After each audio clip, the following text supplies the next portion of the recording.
বন্ধুরা, আজকে আপনাদের সঙ্গে যে বিষয়টি নিয়ে আলোচনা করব তা হল, ছোটখাটো পাপ কি ভগবান ক্ষমা করে দেন?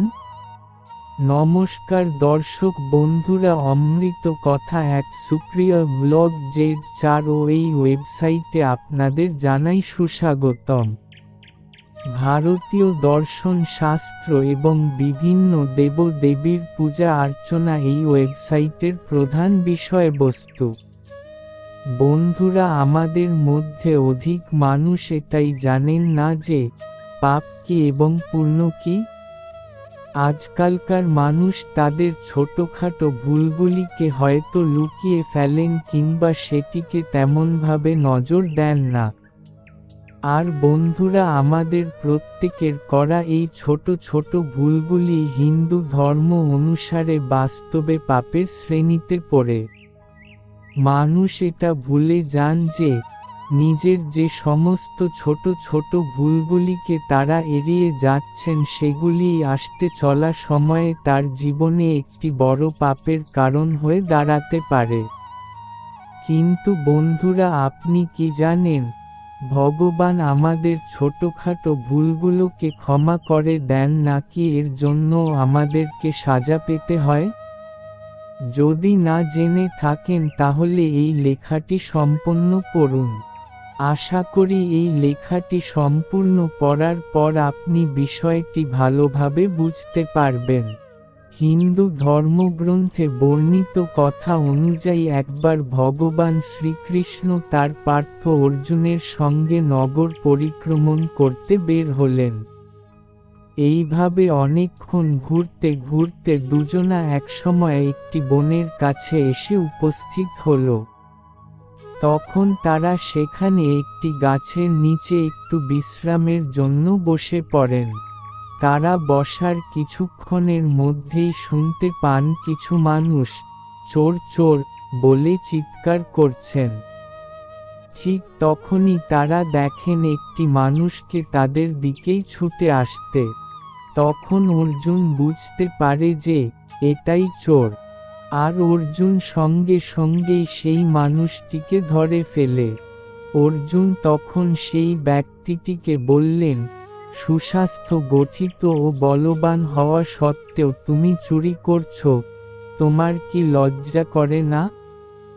এরই মধ্যে গ্রামবাসীরা সেখানে গিয়ে উপস্থিত হন এবং চোরটিকে তাদের হাতে ছেড়ে দেওয়ার দাবি জানান। তখন শ্রীকৃষ্ণ নিজের এবং তার পার্থ অর্জুনের পরিচয় দিয়ে গ্রামবাসীদেরকে বলেন, আপনারা সকলে এই ব্যক্তিটিকে চোর কেন বলছেন?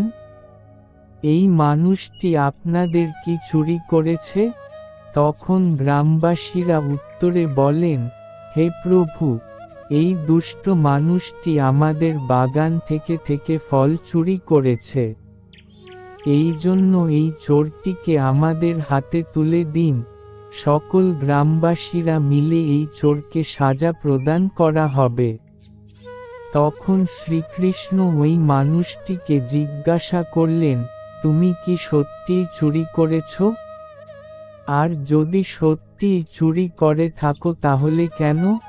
তখন সেই চোরটি বললেন, হে প্রভু, আমি খুবই ক্ষুধার্ত ছিলাম, যেই কারণে এই পাপ আমি না চাইতেও করে ফেলেছি। এটা শোনার পর শ্রীকৃষ্ণ গ্রামবাসীদের বলেন, এই ব্যক্তি নিজের দোষ স্বীকার করে নিয়েছে এবং সাজাস্বরূপ সে 1 মাস পর্যন্ত আপনাদের খেতে কাজ করবে।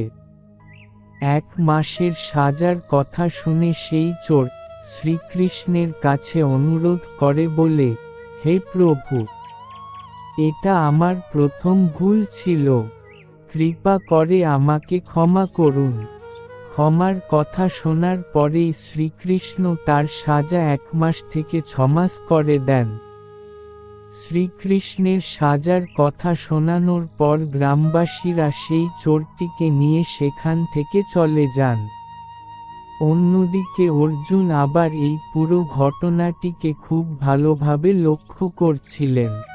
যখন সকল গ্রামবাসীরা সেখান থেকে চলে যান তখন অর্জুন নিজের মনের কৌতূহলবশত শ্রীকৃষ্ণের কাছে জিজ্ঞাসা করেন, হে বাসুদেব, চোরের মতে এটা তো তার প্রথম ভুল ছিল, তাহলে আপনি তার ক্ষমা চাওয়ার পরেও তার সাজা কমানোর বদলে বরং বাড়িয়ে দিলেন, এমনটা কেন করলেন, কৃপা করে আমাকে বলুন। এটা শোনার পর শ্রীকৃষ্ণ প্রথমে তো একটু হাসলেন এবং তারপরে বললেন, হে পার্থ, যাকে তুমি ছোট পাপ বলে মনে করছো, সেই ছোট ছোট পাপগুলি পরবর্তীতে বড় আকার ধারণ করে। আর এই পাপগুলি থেকেই মানুষেরা সর্বদা নজর এড়িয়ে চলেন। মানুষ এটা ভাবে না যে এই ছোট ছোট পাপগুলি পরবর্তীকালে বড় আকার ধারণ করতে পারে। এরপর শ্রীকৃষ্ণ অর্জুনকে বললেন, এই বিষয়টি তোমাকে বোঝানোর জন্য আমি তোমাকে একটি গল্প বলছি, তাহলে হয়তো তুমি ভালোভাবে বুঝতে পারবে। আর সবশেষে তুমিই আমাকে বলবে যে আমি ওই চোরটির সঙ্গে ঠিক করেছি নাকি ভুল। এরপর ভগবান শ্রীকৃষ্ণ তার গল্পটি শোনাতে শুরু করলেন। একদা একসময় এক ব্রাহ্মণ তার দরিদ্রতার কারণে দুঃখী হয়ে রাজার কাছে কিছু সাহায্য চাইতে আসে। আর সেই রাজা ছিল খুবই দয়ালু প্রকৃতির, কিন্তু এরই সাথে ছিল তিনি খুবই চতুর। তিনি সকলকে দান করতে ভালোবাসতেন, কিন্তু তার একটি শর্ত ছিল, আর সেই শর্ত যে পূরণ করতে পারত রাজা শুধু তাকেই দান করত। রাজা কাউকে দান করার আগে সেই ব্যক্তি বা পাত্রকে পরীক্ষা করে দেখে নিতেন সেই পাত্রটি সুপাত্র নাকি অপাত্র। আর রাজার এই পরীক্ষায় পাস করতে পারলেই রাজা সেই ব্যক্তিকে তার ইচ্ছা মতো দান করতেন। রাজা দান করার আগে মানুষের পরীক্ষা নেওয়ার জন্য 4টি দরজা নির্ধারণ করেছিলেন। আর প্রত্যেকটি দরজায় একটি করে শর্ত ছিল। এই 4টি দরজার প্রত্যেকটি শর্ত পূরণ করতে পারলেই তবেই সে রাজার কাছে দান চাইতে যেতে পারবে। সেই দরিদ্র ব্রাহ্মণ রাজার মহলের কাছে পৌঁছানোর পর মহলের প্রথম দরজা দিয়ে ভিতরে প্রবেশ করে। প্রথম দরজা দিয়ে ঢুকতেই এক গণিকা ব্রাহ্মণের দিকে এগিয়ে আসে এবং তাকে জিজ্ঞাসা করে, আপনি রাজমহলের ভিতরে কেন যেতে চান? তখন ব্রাহ্মণ উত্তরে বলে, আমি রাজার কাছে কিছু ধনসম্পত্তির সাহায্য নিতে এসেছি। তখন সেই গণিকা বলে, হে ব্রাহ্মণ দেব, আপনি রাজার কাছে ধন সম্পত্তি চাইতে অবশ্যই যান, কিন্তু এই দুয়াটিতে রাজা আমাকে অধিকার দিয়ে রেখেছে। এই কারণে আমার অনুমতি ছাড়া আপনি ভেতরে প্রবেশ করতে পারবেন না। আমি একজন গণিকা, অতএব আমাকে সন্তুষ্ট না করে আপনি ভেতরে যেতে পারবেন না। একজন গণিকার মুখে এরকম কথা শুনে সেই ব্রাহ্মণের মাথা নিচু হয়ে যায়। এরপর সেই ব্রাহ্মণ ধিক্কার জানায়। তখন সেই গণিকা ব্রাহ্মণকে বলেন, তাহলে আপনি অন্য দরজা দিয়েই ভিতরে যান। তারপর সেই ব্রাহ্মণ অধর্ম করার থেকে ভালো অন্য দরজা দিয়ে যাওয়াই শ্রেয় বলে মনে করে। এরপর যখন সেই ব্রাহ্মণ দ্বিতীয় দরজা দিয়ে ভেতরে প্রবেশ করে তখনই তার সামনে 2 জন দুয়ার রক্ষক এসে দাঁড়ায়। আর তারা ব্রাহ্মণকে বলে, এই দুয়ারের দায়িত্ব রাজা আমাদেরকে দিয়েছে। যে আমাদের শর্ত মেনে নেবে তারাই কেবল এই দুয়ার দিয়ে ভেতরে যেতে পারবে। এরপর তারা ব্রাহ্মণকে বলে, আমাদের মাংস অতি প্রিয়, আর এখন ভোজনের সময়ও হয়ে গেছে, আর আজকে ভোজনে হরিণের মাংস রান্না হয়েছে। তাহলে চলুন আগে আপনি আমাদের সঙ্গে শান্তিপূর্ণভাবে ভোজন করবেন, তারপরে মহারাজের সঙ্গে দেখা করবেন। এই শুনে ব্রাহ্মণ বলে, আমি একজন নিরামিষাশী ব্রাহ্মণ, আমি মাংস খেতে পারবো না। এটা শুনে ওই দুয়ার রক্ষকরা পরিষ্কার জানান তাহলে তারাও তাকে এই দুয়ার দিয়ে মহলের প্রবেশ করতে দিতে পারবেন না। আপনাকে তবে অন্য কোন দরজা দিয়ে যেতে হবে। এরপর ব্রাহ্মণ তৃতীয় দুয়ারে গিয়ে পৌঁছায়। সেখানে গিয়ে ব্রাহ্মণ দেখে কিছু জন নেশাজাতীয় দ্রব্য পান করছিল। ব্রাহ্মণ তাদের না দেখার ভান করেই ভেতরে যেতে শুরু করে। আর ঠিক তখনই এক ব্যক্তি ব্রাহ্মণকে এসে বলে, আমাদের সঙ্গে একটু নেশা করে নাও, তবেই তুমি ভেতরে যেতে পারবে। ব্রাহ্মণ এটা কেউ উচিত মনে না করে চতুর্থ দরজা দিয়ে প্রবেশ করতে থাকে। চতুর্থ দরজা দিয়ে প্রবেশ করার সময় ব্রাহ্মণ দেখেন সেই দরজার কাছে কিছু লোক সেখানে জুয়া খেলছে। আর তাদের শর্ত ছিল এই দুয়ার শুধুমাত্র জুয়ারিদের জন্য।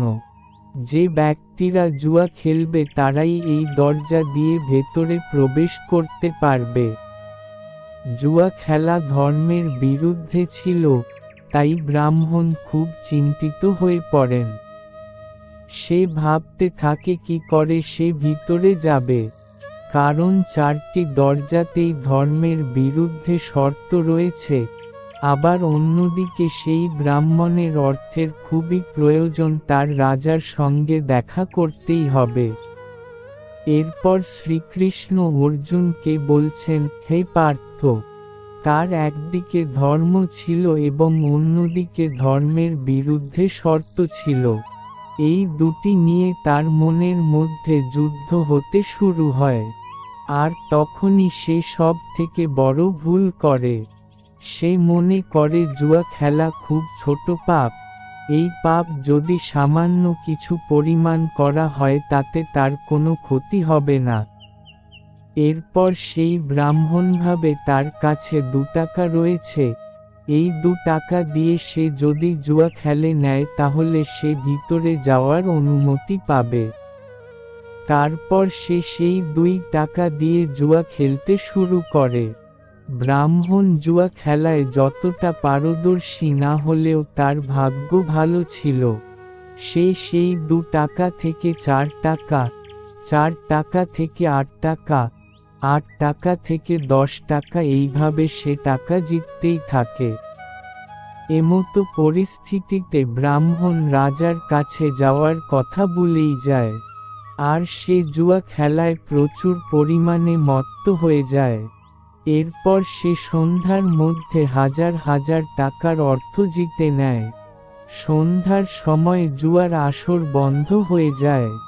সেই ব্রাহ্মণ তখন সারাদিনে কিছুই খায়নি, সে ক্ষুধায় কাতর ছিল। তার কাছে ভুল পথে সঞ্চয় করা টাকা ছিল, তাই বুদ্ধিও এদিক ওদিক হতে শুরু করে। তারপর ব্রাহ্মণ ভাবে, এখন সন্ধ্যা নেমে এসেছে, কেই বা আমায় দেখতে পাবে। দ্বিতীয় দরজায় গিয়ে মাংস ভোজনই করে নেওয়া যাক, যার মাধ্যমে তার ভোজন করা হয়ে যাবে আর তারই সঙ্গে কোন টাকাও খরচা হবে না। আর হলে তো শুধু সামান্য পরিমাণ পাপই হবে, ওতে আর কি হবে। আর আমি তো অন্যের পাপের প্রায়শ্চিত্তই করাই, সেক্ষেত্রে আমার পাপেরও প্রায়শ্চিত্ত আমি নিজেই ঠিক করে নেব। এইভাবে ব্রাহ্মণ গেল দ্বিতীয় দরজায়। দ্বিতীয় দরজায় গিয়ে ব্রাহ্মণ মাংস আহার করে। এর আগে কোনোদিন ব্রাহ্মণ মাংস আহার করেনি, যে কারণেই প্রথমবার মাংস আহার করার পরে ব্রাহ্মণের শরীর অন্যরকম লাগতে থাকে। তখন ব্রাহ্মণের ইচ্ছে জাগে নেশা জাতীয় কিছু পান করার। তখন সেই ব্রাহ্মণ জাতীয় দরজায় এবং সে ভাবে এখান থেকে কিছু নেশা জাতীয় দ্রব্য পান করে নেয়া যাক, হলে তো শুধু সামান্য পরিমাণ পাপই হবে, আর কি বা হবে। এই ভেবে সে তৃতীয় দরজা থেকে নেশা জাতীয় দ্রব্য পান করে। এই মতো অবস্থায় ব্রাহ্মণ 3 প্রকারের নেশায় জর্জরিত ছিল। প্রথমত, ব্রাহ্মণের কাছে অর্থ ছিল যে কারণে তার অর্থ লোভ জেগেছিল। দ্বিতীয়ত, ব্রাহ্মণ মাংস আহার করে, সেই জন্য তার মনের মধ্যে আমিষ খাবার নেশাও ছিল। আর তারপরে পাপকে বাড়ানোর নেশা জাতীয় পদার্থ তার শরীরের মধ্যে এসে গিয়েছিল। আর মদ্যপানের পর সুন্দরী রমণীর ভাবনা আসা স্বাভাবিক। তখন ব্রাহ্মণ নেশাগ্রস্ত অবস্থায় থাকার কারণে পাপ ও পুণ্যের মাঝে কোন পার্থক্য দেখে না। তখন ব্রাহ্মণ ভাবতে থাকে তাকে প্রথম দরজায় এক গণিকা কামের নেমন্তন্ন করেছিল, আর রাত্রে এটা অস্বীকার করা পাপ। তখন সেই ব্রাহ্মণের মাথায় নেশা চড়ে গিয়েছিল। সে পাপ পুণ্যের মাপদণ্ড নিজের হিসেবেই ঠিক করতে শুরু করে। ব্রাহ্মণ ভাবে এতগুলো ছোটখাটো পাপ যখন করলাম তাহলে আরেকটি পাপ করেই নি। তারপরে সমস্ত পাপকে একসঙ্গে প্রায়শ্চিত্ত করে নেব। এরপরে ব্রাহ্মণ যায় সেই প্রথম দরজায়। গণিকা তাকে সন্তুষ্ট করে এবং সবশেষে সে দিনের বেলায় জুয়া খেলে, যেই অর্থ ব্রাহ্মণ জিতেছিল সব অর্থ তার থেকে নিয়ে নেয় গণিকা। এইভাবে সারা রাত কাটিয়ে দ্বিতীয় দিন সকালে যখন ব্রাহ্মণ ঘুম থেকে উঠে তখন সে দেখে সেই গণিকা তাকে ঘেন্না চোখে দেখে এবং ব্রাহ্মণকে বলে, কাঙাল সাথীর তার কোনো প্রয়োজন নেই, সে যেন তাড়াতাড়ি সেখান থেকে চলে যায়। অন্যদিকে এই সমস্ত খবর রাজার কাছে পৌঁছে গিয়েছিল। ওদিকে আবার ব্রাহ্মণ আবার চতুর্থ দরজায় এসে একে একে সব দরজায় ঘুরতে থাকে এবং বলতে থাকে, আমি সব শর্তে রাজি আছি, আমাকে একবারও মহারাজের সঙ্গে দেখা করতে দাও। কিন্তু ওই দিনকে সেখানকার নিয়ম পরিবর্তন হয়ে গিয়েছিল। শর্তের সাথেও তাকে কেউ ভেতরে প্রবেশ করতে দিতে রাজি হয় না, আর তাকে সমস্ত দরজা থেকে দূর দূর করে তাড়িয়ে দেওয়া হয়।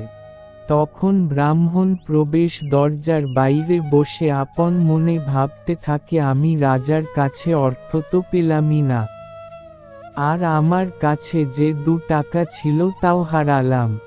ব্রাহ্মণ না পেলে মায়া, আর না পেলেও রাম। ছোট ছোট পাপ করে কোন হানি হয় না, এই চিন্তা ভাবনার ভুলে সে নিজের ধর্ম ও অর্থ দুটোই হারায়। এই কারণেই বন্ধুরা শ্রীকৃষ্ণ বলেন নিজের উপর বিচার করা প্রয়োজন। আমরা এই ব্রাহ্মণের মতো ভুল করছি না তো? কোন পাপকেই ছোট মনে করে এড়িয়ে চলা উচিত নয়, কেননা এই ছোটখাটো পাপ থেকেই বড় পাপের উৎপত্তি হয়। আর এই পাপের গর্তে একবার পড়ে গেলে তার থেকে রেহাই পাওয়া খুবই কষ্টকর। ছোটখাটো পাপ থেকে আমাদের এরকম ভাবে বাঁচতে হবে যেমন আমরা ছোট্ট একটি আগুনের শিখা থেকেও নিজেদেরকে বাঁচিয়ে রাখি। কেমন না ছোটখাটো পাপগুলি ওই ছোট্ট একটি আগুনের ফুলকির মতনই, যা ভবিষ্যতে বড় আকার ধারণ করতে পারে।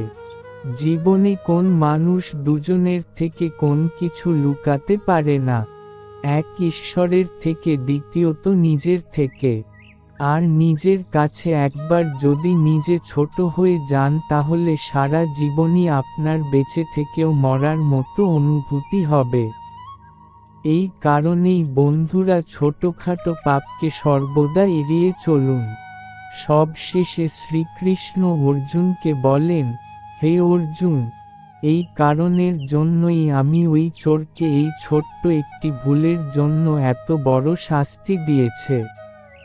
তো বন্ধুরা, আশা করি লেখাটি পড়ে আপনারা সমৃদ্ধ হয়েছেন এবং আপনারা আপনাদের প্রশ্নের উত্তরটি পেয়ে গেছেন।